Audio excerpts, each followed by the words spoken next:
शिव तत्व कह रहा है, भगवान शंकर का पावन चरित्र कह रहा है। एकांबरेश्वर महादेव कांचीपुरम में, तमिलनाडु में, भारत की भूमि पर दुनिया के सबसे विशाल मंदिरों में, जो विशाल मंदिरों की गणना होती है, उन विशाल मंदिरों में सबसे बड़े मंदिर की गणना में कांचीपुरम का, ये तमिलनाडु का मंदिर एकांबरेश्वर महादेव का आता है। एकांबरेश्वर, जहां पर पाषाण का शिवलिंग नहीं है, जहां पत्थर का शिवलिंग नहीं है, जहां सोना और चांदी का शिवलिंग नहीं है, जहां हीरे पन्ने का शिवलिंग नहीं है, जहां पर मिट्टी का पार्थिव शिवलिंग की पूजन होती। अब जरा विचार करिएगा, गुरुजी क्या बात कर रहे हो, ये पार्थिव शिवलिंग, मिट्टी का शिवलिंग जहां एकांबरेश्वर महादेव के मंदिर में पूजा जाता है, वहां क्या वो शिवलिंग मिट्टी का फटा नहीं होगा? क्या उसमें दरार नहीं पड़ी होगी? क्या वो मिट्टी का शिवलिंग बेकार नहीं हुआ होगा? हम जब पार्थिव शिवलिंग का निर्माण करते हैं तब उस समय उसमें हम बहुत से पदार्थ डाल देते हैं।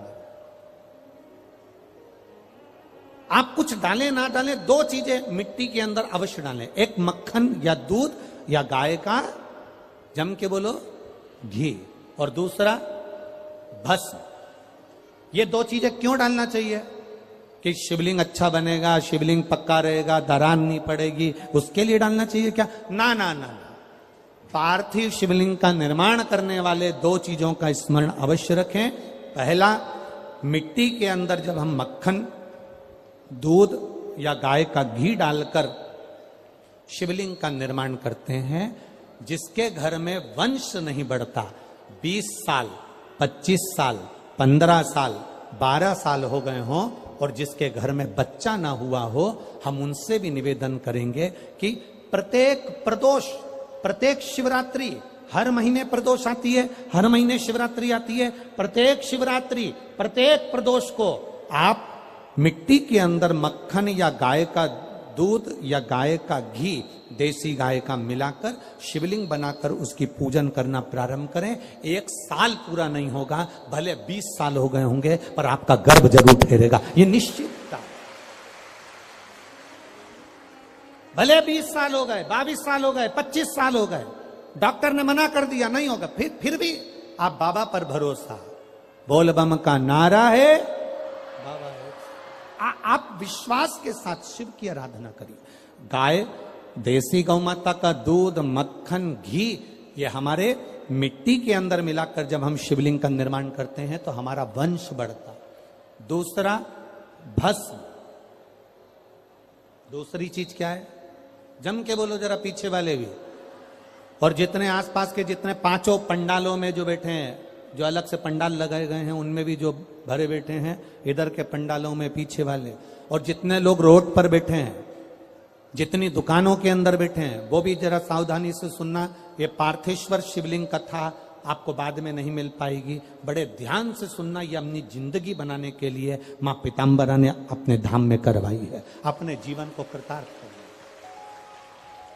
कार्यकर्ता कितनी भी बात करें, पड़ोसी कितना भी बोलता रहे, उसका कोई जवाब मत दो। आप कथा सुनने आए हो, बड़ी मेहनत से धूप में चलकर आए हो, 500 रुपए खर्च कर कर यहां पहुंचे हो, दिल से सुनना तो बाबा दिल से तुम्हारी झोली भर कर भेजेगा।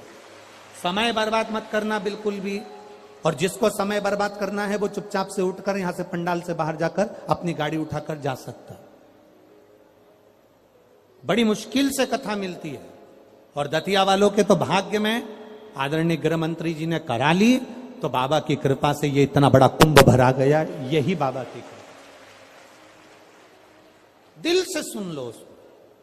पहले नंबर पर है मिट्टी में मिलाया गया मक्खन, घी या दूध। दूसरे नंबर पर है, जम के बोलो जल्दी से, भस्म। ये दूसरे नंबर पर। भस्म का प्रयोग शिवलिंग का जब निर्माण करे, पार्थिव शिवलिंग जब बनाए, मिट्टी में थोड़ी सी भस्म जरूर मिलाए। भस्म किस चीज के लिए होती है? भस्म किसके लिए धारण कराई जाती है? तो महाराज शिव महापुराण की कथा कहती है, जब शरीर में कोई बड़ी बीमारी आने वाली होती है, आप एक साधारण सा प्रयोग कर देखिएगा अपने जीवन में, एक साधारण सा प्रयोग। जब आपको लगे कि डॉक्टर ने बोला है कि कोई बड़ी बीमारी का चांस बन रहा है, कोई बड़ी बीमारी होने वाली है, आप थोड़े दिन तक देवाधिदेव महादेव का ये शिवलिंग, ये जलाधारी,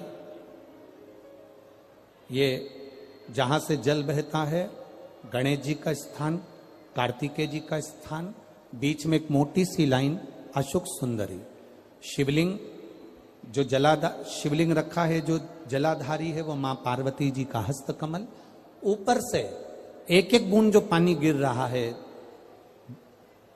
जिस कमंडल में से, जिस जलाधारी में से जल गिर रहा है, वहां शंकर भगवान की 5 बेटियां, जया, विषहरा, शामली बारी, दौतली और देव, ये भगवान शिव की 5 बेटी। जब आपको लग रहा है कि मेरी जांच होने जा रही है, जब आपको लग रहा है कि मुझे डॉक्टर को दिखाने जा रहे हैं, मुझे लग रहा है कि कोई बड़ी बीमारी ना निकल जाए, अल्ट्रासाउंड करा रहे हैं, एक्सरे करा रहे हैं, उससे पहले घर में अगर थोड़ी सी भस्म रखी है, उस भस्म को जब आप जल चढ़ाने के लिए शिव जी के मंदिर में जाओ, हॉस्पिटल में दिखाने के लिए जांच कराने जाओ, उससे पहले एक काम जरूर करना, शंकर भगवान का जहां शिवलिंग रखा है, उस शिवलिंग के पास में भस्म का लेपन कर कर देवाधिदेव महादेव पर 1 लोटा जल समर्पित कर कर उसी भस्म को अपने कलेजे पर, अपने हृदय पर लगाकर देवाधिदेव महादेव का पंचाक्षर मंत्र नमः शिवाय, षडाक्षर मंत्र ओम नमः शिवाय या श्री शिवाय नमस्तुभ्यम बोलकर फिर आप जांच के लिए चले जाओ। कोई बड़ी बीमारी तुम्हारी जिंदगी में निकल ही नहीं सकती। भस्म भस्म हो,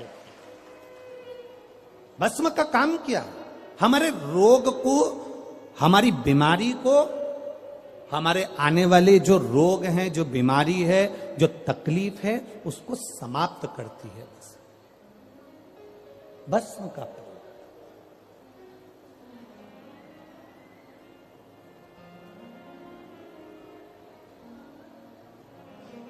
शिवलिंग का निर्माण कर रहे हो, पार्थिव शिवलिंग का, उसमें थोड़ी सी भस्म हमारी बीमारी को हर लेती है, थोड़ी सी भस्म हमारी तकलीफ को हर लेती है। भस्म का प्रयोग।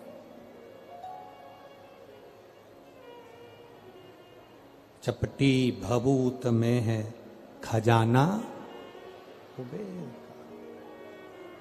शिव के शरीर से, भगवान देवाधिदेव महादेव के तन से लगी हुई भस्म साधारण नहीं है। भस्म को चढ़ाने वाला भी साधारण नहीं होता और भस्म को लेने वाला भी साधारण नहीं होता। शंभो शरण पड़ी मांगो घड़ी रे घड़ी, दुख काटो दया दर्शन आपो। पार्थिव शिवलिंग का निर्माण करते समय 2 चीजें ध्यान से अवश्य मिलाएं। पहला माखन, घी, दूध, दूसरा भस्म,